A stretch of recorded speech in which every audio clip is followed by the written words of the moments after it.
لله وكفى وسلام على عباده الذين اصطفى أما بعد أعوذ بالله من الشيطان الرجيم بسم الله الرحمن الرحيم إن الصلاة تنهى عن الفحشاء والمنكر سبحان ربك رب العزة عما يصفون وسلام على المرسلين والحمد لله رب العالمين اللهم صل على سيدنا محمد وعلى آل سيدنا محمد وبارک وسلم۔ دین اسلام کی بنیاد 5 ستونوں پر ہے۔ بنی الاسلام علی 5، ان میں پہلا ہے کلمہ، یہ ایمان ہے بندے کا۔ اس کے بعد بڑا عمل ہے نماز۔ نماز ایسا عمل ہے کہ جس کو اللہ نے اپنے محبوب کو عرشوں پہ بلا کر وہاں پہ فرض فرمایا، اور قیامت کے دن سب سے پہلے نماز کے بارے میں پوچھا جائے گا۔ روز محشر کے جاں گداز بود اولی پرسش نماز۔ نماز کی اہمیت اتنی ہے کہ بندے کی جان کا مسئلہ بنا ہوتا ہے، اس وقت نماز معاف نہیں۔ دشمن سے قتال ہو رہا ہے، جنگ ہو رہی ہے، نماز کا وقت ہو گیا، شریعت کہتی ہے آدھے بندے دشمن سے لڑیں، آدھے پیچھے ہٹ کے اپنی صلاۃ خوف ادا کریں، پھر پیچھے والے آ کے لڑیں اور دوسرے اپنی نماز ادا کریں۔ جب خون بہہ رہا ہے، پشتوں کے پشتے لگ رہے ہیں، جانیں جا رہی ہیں، اس وقت بھی جس عمل میں معافی نہیں، اس عمل کی اللہ کے ہاں کتنی بڑی اہمیت ہے۔ پھر نماز کا حکم بچے کو بچپن میں دے دیا جاتا ہے۔ اللہ کی عجیب شان۔ بچہ پیدا ہوتا ہے تو ایک کان میں اذان اور دوسرے میں اقامت کہی جاتی ہے۔ علماء نے اس کے کئی مقاصد بتائے ہیں۔ ایک مقصد تو یہ کہ بچے کے ذہن میں اللہ کی بڑائی اور کبریائی شروع سے ہی ڈال دی جائے۔ اللہ اکبر، اللہ تعالیٰ سب سے بڑے، اللہ کی عظمت کو بچے کے دماغ میں پہنچا دیا جائے۔ اور دوسرا یہ فائدہ بھی ہے کہ بچے کو یہ سمجھا دیا جائے کہ تیری زندگی کی اذان بھی ہو گئی، اقامت بھی ہو گئی۔ اب جتنی دیر نماز پڑھنی میں ہوتی ہے، اتنی دیر تیری زندگی ہے، جیسے ہی تو فوت ہوگا تیری نماز جنازہ قائم ہو جائے گی۔ لہذا دنیا میں تو مختصر وقت کے لیے آیا ہے، سنبھل کے زندگی گزارنا۔ اور تیسرا علماء نے یہ بھی اس کا معنی بتایا کہ اصل میں بچے کو حکم دینا ہی مقصد تھا۔ وہی تو چھوٹا بچہ ہے، ناسمجھ ہے، بلے ناسمجھ سے ہی حکم تو دے دیے جاتے ہیں۔ چھوٹا بچہ ہوتا ہے، ماں باپ کہتے ہیں جی ہم نے ڈاکٹر بنانا ہے، پائلٹ بنانا ہے۔ وہی پائلٹ اور ڈاکٹر تو بڑا ہو کے بنے گا، مگر ماں باپ ذہن میں ڈال دیتے ہیں۔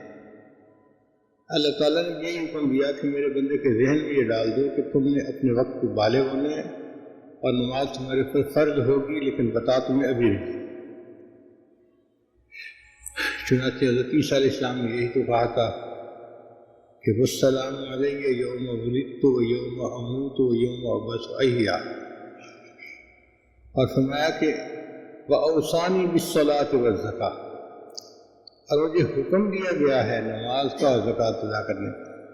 بچے ہیں نا، گود میں ہیں ماں کے، اس وقت سے یہ حکم شروع ہو جاتا ہے۔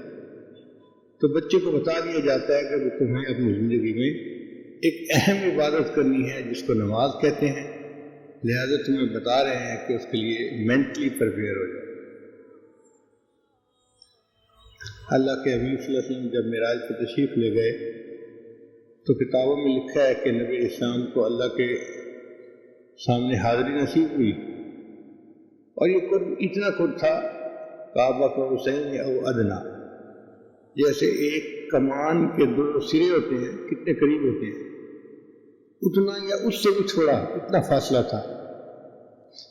تو نبی علیہ السلام نے اللہ کی خدمت میں 3 الفاظ کہے، التحیات للہ والصلوات والطیبات، التحیات کہتے ہیں قولی باتیں، زبان سے جو ہم اللہ کی تعریفیں کرتے ہیں، اللہ کی حمد بیان کرتے ہیں، اس کو تحیات کہتے ہیں۔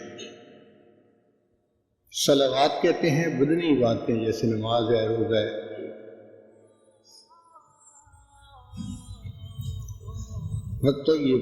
طیبات کہتے ہیں مالی عبادتیں۔ تو تین عبادتیں ہیں، نبی اسلام نے کہا کہ یہ تینوں عبادتیں اللہ ہی کے لیے ہیں۔ یہاں پر طالب علم کے ذہن میں سوال پیدا ہوتا ہے کہ شریعت نے کہا جہاں دو بندے ملیں ایک دوسرے کو السلام علیکم کہیں، اور سلام کی اتنی اہمیت ہے کہ نبی صلی اللہ علیہ وسلم نے فرمایا افشوا السلام بینکم، تم آپس میں سلام کو پھیلاؤ، زیادہ سلام کیا کرو۔ تو نبی علیہ السلام نے سلام کیوں نہیں کیا؟ علماء نے جواب لکھا کہ ہم جو سلام کرتے ہیں تو ہم دوسرے کے لیے سلامتی مانگتے ہیں، پریشانیوں سے، مصیبتوں سے، بلاؤں سے اللہ آپ کو سلامت رکھے، بچا کے رکھے۔ اللہ تعالیٰ تو خود سلام ہے، ان کو کسی پریشانی سے نہیں بچنا، ان کو کسی نے حفاظت کی ضرورت نہیں۔ تو اللہ تعالیٰ کے سامنے السلام علیکم کہنا پاسبل نہیں تھا، چنانچہ نبی اسلام نے اللہ تعالیٰ کی تعریفیں کی اور تعریفوں کا حق ادا کر دیا۔ اے اللہ، میری قولی باتیں، میری بدنی باتیں اور میری مالی باتیں ساری کی ساری صرف تیرے لیے۔ اب تین الفاظ میں نبی اسلام نے گفتگو کا آغاز کیا۔ اللہ نے تین الفاظ میں ہی جواب دیا، السلام علیک ایھا النبی ورحمۃ اللہ وبرکاتہ۔ تو تین کے جواب میں تین لفظ اللہ نے ارشاد فرمایا۔ تو نبی اسلام کو تو سلامتی کی ضرورت تھی، تو اللہ نے اس لیے فرمایا السلام علیک ایھا النبی ورحمۃ اللہ وبرکاتہ۔ اب جب نبی علیہ السلام پر اللہ نے اپنی سلامتی، اپنی برکت، اپنی رحمت کے کرنے کا اظہار فرما دیا،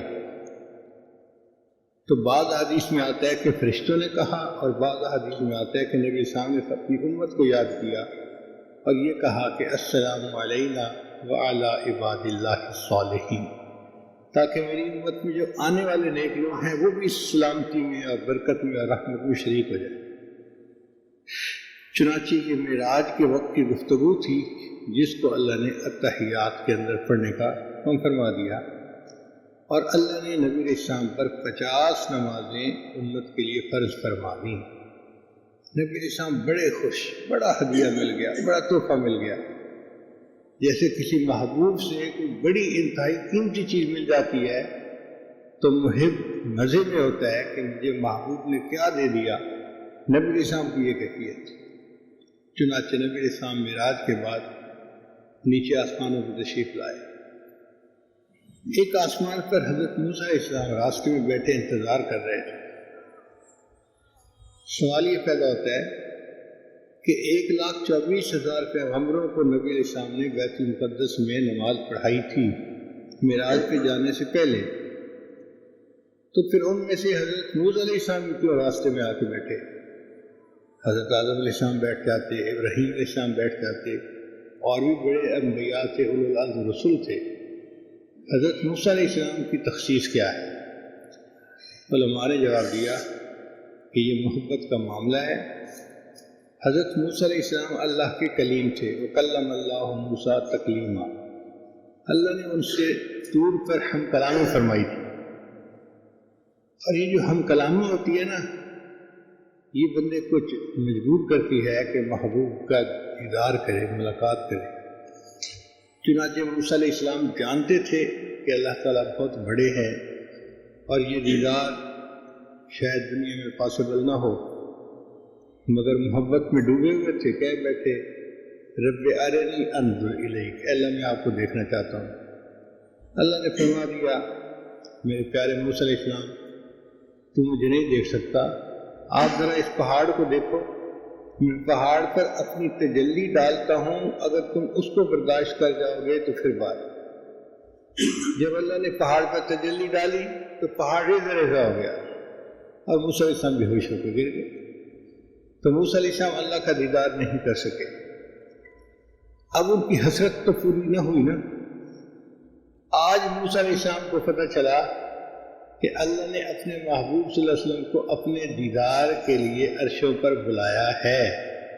تو موسیٰ علیہ السلام کے دل میں ایک خواہش نے جنم لیا، اللہ میں تو دیدار نہ کر سکا کیونکہ دنیا میں پاسبل نہیں ہے، آپ نے اپنے محبوب کو عرشوں پر بلایا ہے، میں راستے میں بیٹھ جاتا ہوں، جو آپ کا دیدار کر کے واپس آئیں گے میں ان کا ہی دیدار کر لوں گا. میں نہیں مل سکا تو کوئی بات نہیں، آپ کے محبوب تو آپ کا دیدار کریں گے نا، جو آپ کے دیدار سے مشرف ہوں گے اللہ میں ان کا دیدار کروں گا. اللہ اکبر کبیرہ. اس لیے حضرت موسیٰ علیہ السلام راستے میں انتظار میں تھے. نبی علیہ السلام سے ملاقات ہوئی، عرض کیا اے اللہ کے حبیب صلی اللہ علیہ وسلم آپ کو کیا ہدیہ ملا؟ نبی علیہ السلام نے بہت خوشی خوشی بتایا کہ اللہ نے میری امت پر 50 نمازیں فرض کروائی.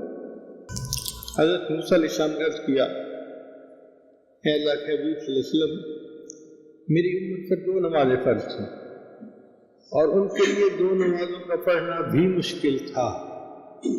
50 تو بہت زیادہ ہیں. آپ اللہ کے حضور پھر تشریف لے جائیے اور تھوڑا ڈسکاؤنٹ مانگ لیجیے، کچھ کمی ہو جائے. تو نبی علیہ السلام پھر آسمانوں پر گئے، اللہ کے حضور عرض کیا، اللہ نے 5 نمازیں کم کر دی، 45 ہو گئی. پھر دوبارہ گئے، پھر دوبارہ گئے، جاتے رہے، 5 نمازیں کم ہوتی رہیں تو 9 دفعہ اوپر نیچے گئے، 45 نمازیں معاف، 5 نمازیں رہ گئیں. اللہ نے فرما دیا میرے محبوب آپ کی امت 5 نمازیں پڑھے گی، ہم ان کے نام والوں 50 کا ثواب لکھیں گے. من جاء بالحسنۃ فلہ 10 امثالھا، ہم 10 گنا اجر دیں گے اس کو. اب یہاں طالب علم کے ذہن میں ایک سوال پیدا ہوتا ہے کہ کیا حضرت موسیٰ علیہ السلام ہمارے آقا صلی اللہ علیہ وسلم سے زیادہ نہیں تھے کہ نبی علیہ السلام کو 50 نمازیں زیادہ محسوس نہیں ہوئیں اور موسیٰ علیہ السلام نے نشاندہی کی تو نبی علیہ السلام نے جا کے اس میں تخفیف مانگی؟ تو علماء نے جواب دیا ہے کہ ہمارے آقا صلی اللہ علیہ وسلم موسیٰ علیہ السلام سے زیادہ ذہین تھے، مگر فرق یہ تھا کہ اللہ کے حبیب صلی اللہ علیہ وسلم اس وقت اللہ کی تجلی کا مشاہدہ کر چکے تھے، اور جب محبوب کا جمال بندہ دیکھتا ہے تو پھر اس کا دماغ جو ہوتا ہے وہ پھر کام نہیں کرتا، وہ محبت کے نشے میں ہوتا ہے. تو نبی علیہ السلام پر وہ جو دیدار کا نشہ تھا وہ اتنا غالب آ گیا تھا کہ اگر بالفرض اللہ 500 نمازیں بھی فرض فرما دیتے تو نبی علیہ السلام اس کو بھی قبول کر لیتے. واقعی یہ عشق ایسی چیز ہے، دیدار کے وقت میں اگر محبوب کچھ مطالبہ کرے تو عاشق ہر قیمت دینے کو تیار ہوتا ہے اس کو بھی.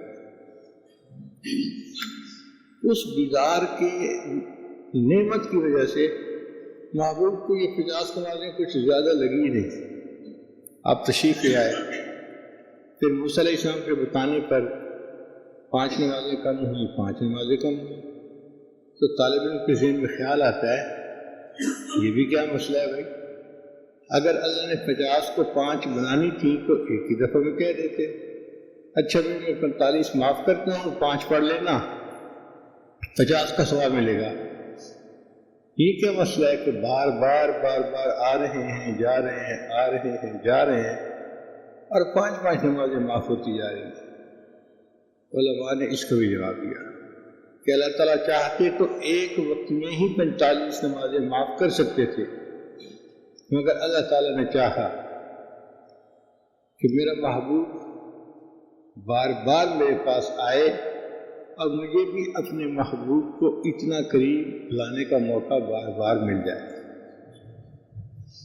جس سے محبت ہو نا تو اس کو ایک دفعہ دیکھنے سے دل نہیں بھرتا، دل چاہتا ہے بار بار آنا جانا لگا رہے. اور یہ بھی تھا کہ اللہ نے چاہا کہ میرے محبوب صلی اللہ علیہ وسلم کل کو دشمن آپ کو تانا دیں گے، وہ جی ایک دفعہ عروج مل گیا تھا، بس معراج ہو گئی. اللہ نے فرمایا نہیں، میرے محبوب صلی اللہ علیہ وسلم جتنی بار آپ چاہیں گے اتنی بار آپ اوپر آئیں گے، آپ کے لیے آنے جانے کی کوئی پابندی نہیں. تو واقعی پتہ چلا کہ محبوب نے جتنی بار چاہا اللہ نے اتنی بار معراج عطا فرمایا، عروج عطا فرمایا. اس لیے بار بار آنے جانے میں بھی حکمت تھی. اب 5 نمازیں رہ گئیں تو یار لوگ کہتے ہیں جی ایک دفعہ اور چلے جاتے تو مسئلہ حل ہو جاتا. کوئی مسئلہ حل نہ ہوتا. یہ جو 5 رہ گئیں یہ اللہ کی نعمت ہے. اس کی قدر اس دلہا سے پوچھو کہ جس کا پسند کی جگہ پہ نکاح ہو گیا. اگر کوئی بچہ اس کو کہے کہ یہ تم نکاح کے لیے کیوں گئے، وہ جواب دے گا اگر میرا نکاح نہ ہوتا تو میں محبوب کا جلوہ کیسے دیکھتا، مجھے ملاقات وصل کیسے نصیب ہوتی. امام ربانی مجدد ثانی رحمۃ اللہ نے اس نقطے کو اپنی مکتوبات میں کھولا ہے. وہ فرماتے ہیں کہ کوئی عمل مومن کا ایسا نہیں جو بندے کو اللہ کا دیدار کروا سکے، صرف نماز ایسا ہو. اگر نماز نہ ہوتی محبوب کے چہرے سے پردہ کون ہٹاتا اور اس کے دیدار سے کون لطف اندوز ہو سکتا. اس لیے شکر ادا کرتے ہیں کہ اللہ نے 5 نمازیں رکھیں اور اس نماز کے صدقے اللہ تعالیٰ جنت میں مومنوں کو اپنا دیدار عطا فرمائیں گے. حضرت مجدد ثانی رحمۃ اللہ نے اپنی مکتوبات میں یہ بات بڑی تفصیل سے لکھی ہے کہ جس کیفیت کی نماز بندہ دنیا میں پڑھے گا اسی طرح کا اس کو دیدار جنت میں حاصل ہوگا. جیسے بندے کی نظر ہوتی ہے نا 6x6، تو پھول کو دیکھتا ہے تو اس کا رنگ، اس کی رعنائی، اس کا ایک ایک ریشہ اس کو نظر آ رہا ہوتا ہے، پوری خوبصورتی نظر آ رہی ہوتی ہے.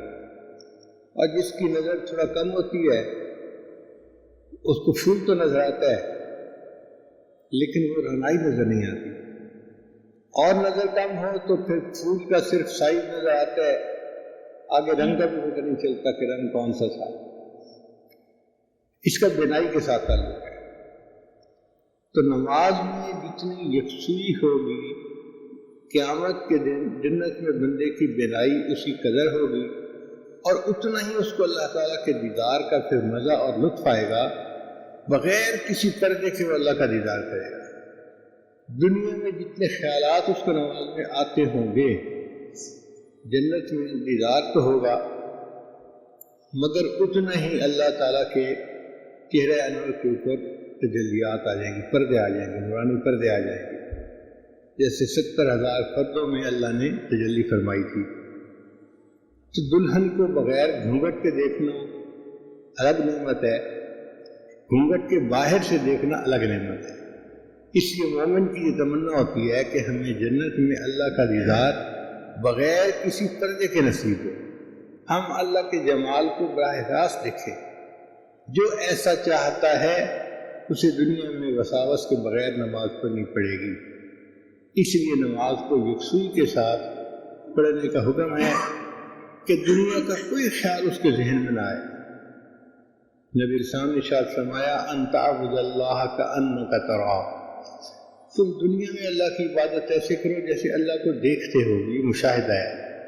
فإن لم تکن تراہ فإنہ یراک، اور اگر تمہیں یہ کیفیت حاصل نہیں تو کم از کم اس طرح عبادت کرو کہ اللہ تمہیں دیکھ رہا ہے، محبوب تمہیں دیکھ رہا ہے اور تم یہ عمل کر رہے ہو تاکہ تمہیں یکسوئی نصیب ہو جائے. تو بہرحال نماز کو اس طرح سے ادا کرنے کا ہمیں حکم ہے. اب ایک سوال طالب علم کے ذہن میں پیدا ہوتا ہے کہ 5 نمازیں کیوں فرض ہوئیں؟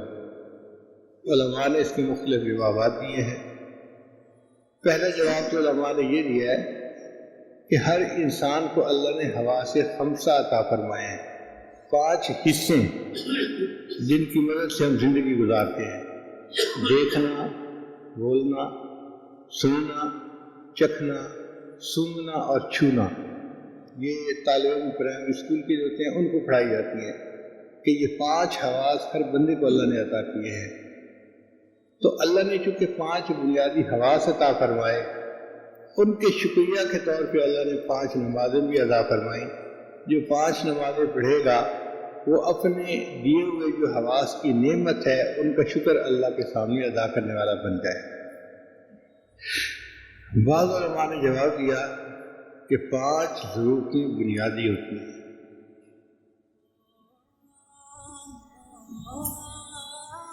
روٹی یعنی کھانا،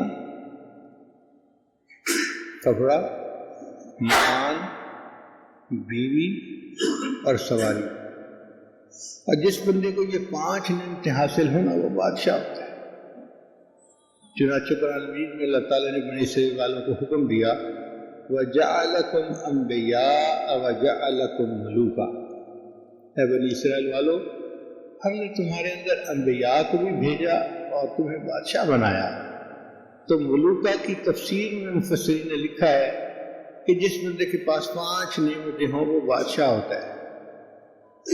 کھانا پینا، لباس، مکان، بیوی اور سواری، یہ 5 نعمتیں پانے والا بندہ بادشاہ جیسی زندگی گزارتا ہے۔ آپ غور کیجئے، ہم میں سے آج ہر بندہ بادشاہ والی زندگی گزار رہا ہے، اور عجیب بات کہ ہمارے شکوے ختم ہی نہیں ہوتے، یہ نہ ملا، وہ نہ ملا، یہ نہ ملا، وہ نہ ملا۔ ہمیں اللہ کی نعمتوں کا شکر ادا کرنا چاہیے۔ تو چونکہ 5 نعمتیں ہیں بنیادی جو اللہ نے ہمیں عطا فرمائیں، ان کے بدلے ہم 5 وقت نماز ادا کریں گے تو اللہ تعالیٰ کی نعمتوں کا شکر ادا کرنے والوں میں ہمارا نام بھی شامل ہو جائے گا۔ اب یہاں پر ایک سوال پیدا ہوتا ہے کہ 5 نمازیں فرض تو ہو گئیں، 3 کیوں نہ ہوئی، 5 کیوں نہ ہوئی، 7 کیوں نہ ہوئی، 5 کے علاوہ کچھ ہوتی؟ علماء نے اس کو بھی جواب دیا ہے۔ وہ فرماتے ہیں کہ ہر انسان کو اللہ تعالیٰ نے 5 بنیادی حواس عطا فرمائے ہیں، جن کو حواس خمسہ کہتے ہیں: دیکھنا، سننا، سونگھنا، چھونا، چکھنا۔ تو یہ 5 حواس ہر بندے کو ملے ہیں۔ چھوٹے طالب علم اپنے پرائمری اسکول میں حواس خمسہ کے بارے میں پڑھتے ہیں۔ ان حواس کے ذریعے ہم زندگی گزارتے ہیں۔ اللہ نے 5 نمازیں فرض فرمائی، میرے بندو تم 5 نمازیں روزانہ ادا کرو گے تو حواس خمسہ کا شکر ادا کرنے والے کہلاؤ گے۔ بعض علماء نے اس کا جواب یہ دیا کہ 5 بنیادی ضروریات ہیں، ہر بندے کو چاہیے: کھانا، پینا، لباس، مکان، بیوی۔ یہ 5 بنیادی ضرورت ہوتی ہے، ہر بندے کو زندگی گزارنے کے لیے ان 5 نعمتوں کی ضرورت ہے۔ تو اللہ نے 5 نمازیں فرض ادا کی، جو 5 نمازیں پڑھے گا وہ ان 5 نعمتوں کا شکر ادا کرنے والا بندہ بن جائے۔ اور بعض علماء نے اس کا جواب اور خوبصورت دیا۔ وہ فرماتے ہیں کہ 5 ایسی مصیبتیں ہیں جو ہر بندے پر آنی ہیں، نیک ہو یا بد ہو، ولی ہو یا نبی ہو، ہر ایک کے اوپر وہ مصیبتیں آنی ہیں۔ ان مصیبتوں میں سے بندے کو گزرنا پڑے گا۔ وہ کون سی 5 مصیبتیں ہیں؟ موت، قبر، حشر، پل صراط اور میزان۔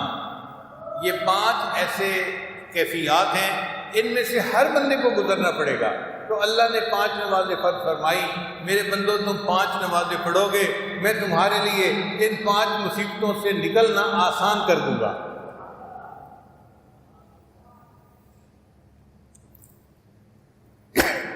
طالب علم کے ذہن میں ایک سوال اور پیدا ہوتا ہے کہ 5 نمازیں تھیں تو پھر فجر کے وقت نماز کیوں فرض فرمائی گئی؟ علماء نے اس کا جواب دیا، ایک حکمت تو یہ کہ اللہ نے فرمایا میرے بندے تو دن کی ابتدا میری یاد سے کر، میری عبادت سے کر، میں سارا دن تیرے کاموں میں تیری مدد کروں گا۔ چنانچہ جو لوگ فجر کی نماز ادا کرتے ہیں ان کی زندگی میں برکت ہوتی ہے، ان کے کاموں میں برکت ہوتی ہے، اللہ ان کے ساتھ برکت کا معاملہ فرما رہے ہوتے ہیں۔ اور ایک وجہ یہ بھی تھی کہ فجر کے وقت حضرت یوسف علیہ السلام کی پریشانی ختم ہوئی تھی۔ بھائیوں نے یوسف علیہ السلام کو عشاء کے بعد کنویں کے اندر ڈال دیا تھا۔ اب یوسف علیہ السلام چھوٹی عمر کے تھے، چھوٹی عمر کا بچہ کمزور دل ہوتا ہے، پھر جنگل تھا، تنہائی تھی، اور زیادہ پریشانی. پھر رات کا اندھیرا تھا تو پریشانی بہت زیادہ ہو گئی تھی، اور کرنے والے سگے بھائی تھے تو پریشانی اور بڑھ گئی کہ میرے بھائیوں نے میرے ساتھ کیا کیا، جو میرے محافظ تھے وہ مجھے یہاں پھینک کے چلے گئے. تو یوسف علیہ السلام بہت پریشان تھے اس اندھیرے میں، اور سوچتے تھے اب پتہ نہیں میں دن کی روشنی دیکھ سکوں گا یا نہیں دیکھ سکوں گا.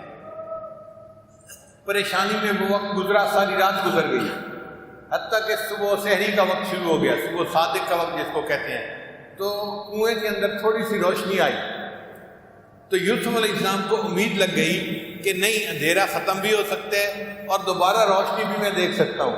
تو یوسف علیہ السلام نے دعا کی، یا اللہ میرے کرب کو بھی دور کر دے، اور پوری دنیا میں جتنے لوگ کرب میں مبتلا ہیں سب کے کرب کو دور کر دے. مفسرین نے لکھا اللہ تعالیٰ نے یوسف علیہ السلام کی دعا کو قبول کر لیا. آپ غور کریں، جو بندہ بیمار ہو، پریشان ہو، سحری کا وقت ایسا وقت ہے اس کی پریشانی کم ہو جاتی ہے. ڈاکٹر ہسپتالوں میں کہتے ہیں مریضوں کی جو ہے وہ ریڈنگ ٹھیک ہو جاتی ہیں، بلڈ پریشر ٹھیک ہو جاتا ہے، ان کی شوگر کا لیول ٹھیک ہو جاتا ہے، ان کی کیفیات ٹھیک ہو جاتی ہیں، سکون ہو جاتا ہے. یہ یوسف علیہ السلام کی دعا ہے جس کے اثرات آج بھی ہمیں نظر آ رہے ہیں. جس گھر میں کوئی فوت ہو جائے سارا دن لوگ ہوتے ہیں، پریشان رہتے ہیں. آپ دیکھیں اس گھر میں جب سحری کا وقت آئے گا سب سوئے پڑے ہوں گے، سکون آ جاتی ہے، سب کو نیند آ جاتی ہے. یہ یوسف علیہ السلام کی دعا ہے. اللہ تعالیٰ ہر پریشان حال کی پریشانی کو سب دور کر دیتے ہیں.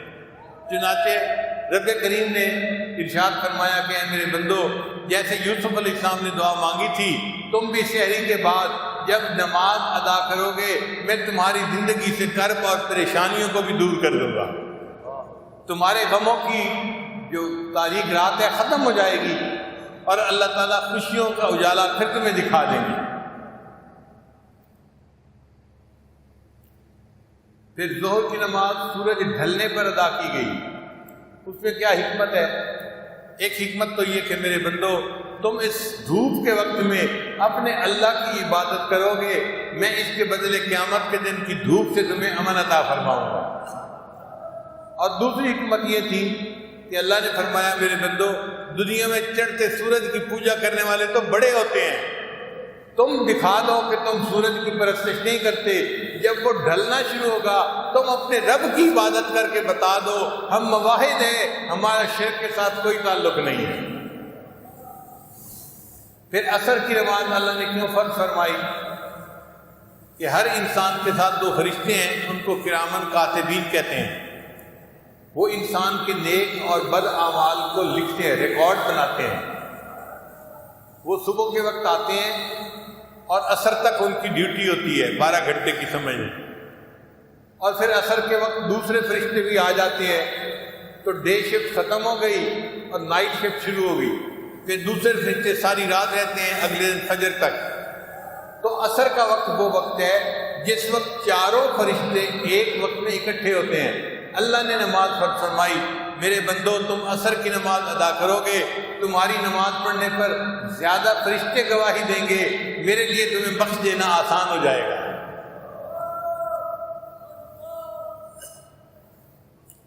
پھر عصر کا وقت وہ وقت ہے جب یونس علیہ السلام کو مچھلی نے اپنے پیٹ سے باہر نکالا تھا. حضرت یونس علیہ السلام اللہ کے پیغمبر تھے، اللہ کے حکم سے ایک مچھلی نے ان کو نگل لیا تھا. اب یونس علیہ السلام 3 اندھیروں میں تھے، مچھلی کے پیٹ کا اندھیرا، دوسرا پانی کا اندھیرا، اور تیسرا رات کا اندھیرا. 3 اندھیرے، یعنی اندھیرے پر اندھیرا، اس کے اوپر پھر اندھیرا. اب کتنا گپ اندھیرا ہوگا. تو یونس علیہ السلام کو وہاں سے نکلنے کی کوئی صورت نظر نہیں آتی تھی، کوئی مخرج نظر نہیں آتا تھا کہ میں مچھلی کے پیٹ سے کیسے نکلوں گا. تو انہوں نے کیا کیا؟ انہوں نے اللہ کے سامنے استغفار کیا، تسبیح پڑھی، لا الہ الا انت سبحانک انی کنت من الظالمین. اللہ نے ان کی تسبیح کو قبول فرمایا اور مچھلی کو حکم دیا مچھلی میرے یونس علیہ السلام کو پیٹ سے باہر نکال دے. تو یونس علیہ السلام کو مچھلی نے عصر کے وقت سمندر کے کنارے کے اوپر لا کر ڈال دیا تھا. تو عصر کی نماز اس لیے فرض کی گئی کہ اے میرے بندو تم عصر کی نماز پڑھو گے تو تم بھی کئی مرتبہ مصیبتوں کی مچھلی کے پیٹ میں پھنسے ہوئے ہوتے ہو. کئی بندے قرض کی مچھلی کے پیٹ میں پھنسے ہوتے ہیں, قرض ادا ہی نہیں ہوتا. کئی بندوں کا کاروبار ایسا اٹکا ہوا ہوتا ہے, چلتا ہی نہیں, ٹکرے مارتے ہیں, کوششیں کرتے ہیں, کاروبار آگے بڑھتا ہی نہیں. ایسے لگتا ہے حالات کی مچھلی کے پیٹ میں پھنس گئے. اللہ نے فرمایا جب تمہیں بھی مچھلی کے پیٹ سے نکلنے کی کوئی صورت نظر نہیں آئے گی, عصر کی نماز ادا کرنا, میں تمہیں حالات کی مچھلی کے پیٹ سے نکال دوں گا.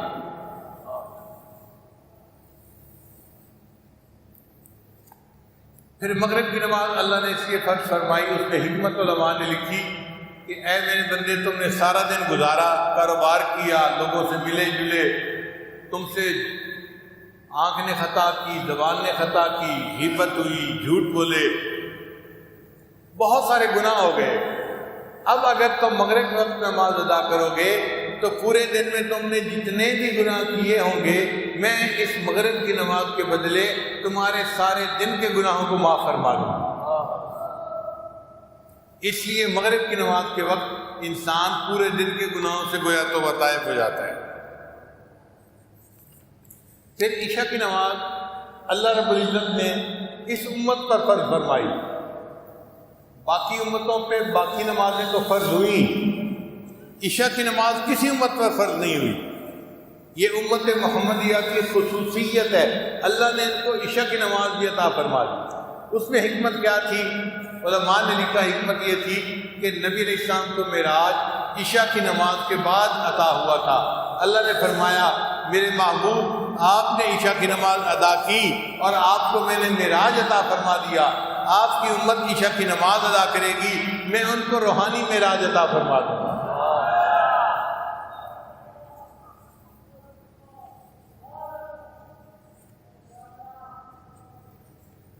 طالب علم کے ذہن میں ایک سوال اور پیدا ہوتا ہے کہ نماز کی رکعتیں 2 ہیں, 3 ہیں یا 4 ہیں؟ ایسا کیوں ہے؟ رکعت 1 ہوتی, 6 ہوتی, 7 ہوتی, اور کوئی تعداد ہوتی, آخر 2, 3 اور 4. فجر کی فرض نماز 2 رکعت, مغرب کی 3 رکعت اور عشاء کی 4 رکعت فرض جو ہے, آخر یہ 2, 3, 4 رکعتوں میں کیا حکمت ہے؟ علماء نے اس کا جواب دیا کہ اللہ رب العزت نے قرآن مجید میں اپنے فرشتوں کا پیدا کیا. فرمایا جاعل الملائکۃ اولی اجنحۃ مثنی و ثلاث و رباع. اللہ نے فرشتوں کو پیدا کیا اور ان کو پرواز کے لیے اللہ نے 2 پر عطا فرمائے, 3 پر عطا فرمائے, 4 پر عطا فرمائے. فرمایا میرے بندو تم 3 یا 4 رکعتیں ادا کرو گے تو میں بھی تمہیں روحانی پرواز اسی طرح عطا کروں گا جس طرح میں فرشتوں کو عطا فرماتا ہوں. طالب علم کے ذہن میں ایک سوال اور پیدا ہوتا ہے کہ آخر یہ 17 رکعتیں فرض کیوں ہیں؟ فرض اور واجب ملا کر دیکھیں, 2 رکعت فجر, 4 رکعت ظہر 6, 4 رکعت عصر 10, 3 رکعت مغرب 13 اور 4 رکعت عشاء, تو کتنی رکعتیں ہو گئیں؟ تو 17 رکعتیں فرض کیوں ہیں بھائی؟ علماء نے اس کا جواب دیا کہ نبی علیہ السلام جب معراج پر تشریف لے گئے تھے تو اللہ تعالیٰ نے ان کو 17 چیزوں کا دیدار عطا کیا تھا. 8 جنتیں, 7 آسمان, تو 8 اور 7 کتنے ہو گئے؟ 8 اور 7 15, اور عرش اور کرسی, تو کل کتنے ہو گئے؟ 17 چیزیں. اللہ تعالیٰ نے اپنے محبوب ہم کو 17 چیزوں کو دکھائی تھیں, ان کے راز کھولے تھے. میرے بندو تم 17 رکعتیں ادا کرو گے میں تمہارے اوپر روحانیت کی دنیا میں ان چیزوں کے اسرار و رموز کو کھول دوں گا.